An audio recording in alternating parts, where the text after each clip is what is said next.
2001 June 22. സമയം വൈകുന്നേരം 5 മണി കഴിഞ്ഞിരിക്കുന്നു. മംഗലാപുരത്ത് നിന്നും ചെന്നൈയിലേക്ക് പുറപ്പെട്ട മംഗള എക്സ്പ്രസ് കോഴിക്കോട് കടന്ന് കടലുണ്ടിപ്പുഴയ്ക്ക് കുറുകെയുള്ള പാലത്തിലേക്ക് പ്രവേശിക്കുകയാണ്.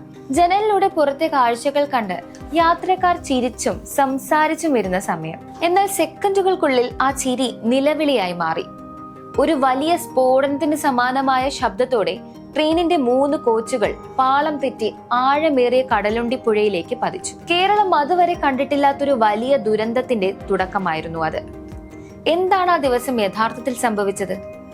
ഒരു നൂറ്റാണ്ടിലധികം പഴക്കമുള്ള ആ പാലത്തിന്റെ 9-ാം നമ്പർ പില്ലർ പൊടുന്നനെ തകരുകയായിരുന്നു.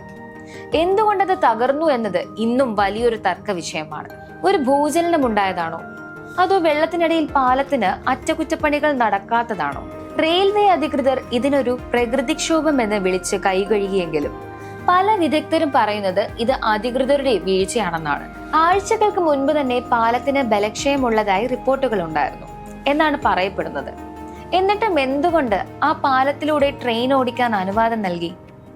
ഈ ദുരന്തത്തിൽ ഔദ്യോഗിക കണക്കുകൾ പ്രകാരം 52 പേർ മരിച്ചു.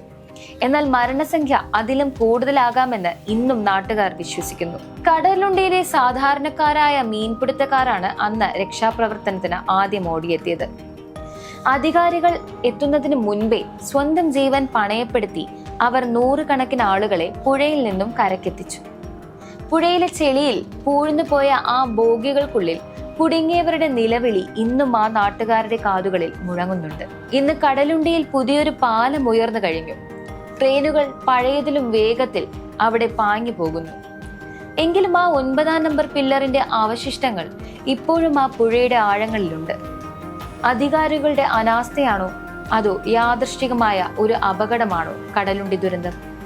വർഷങ്ങൾ കഴിഞ്ഞിട്ടും ആ ഉത്തരങ്ങൾ ഇന്നും അവ്യക്തമാണ്.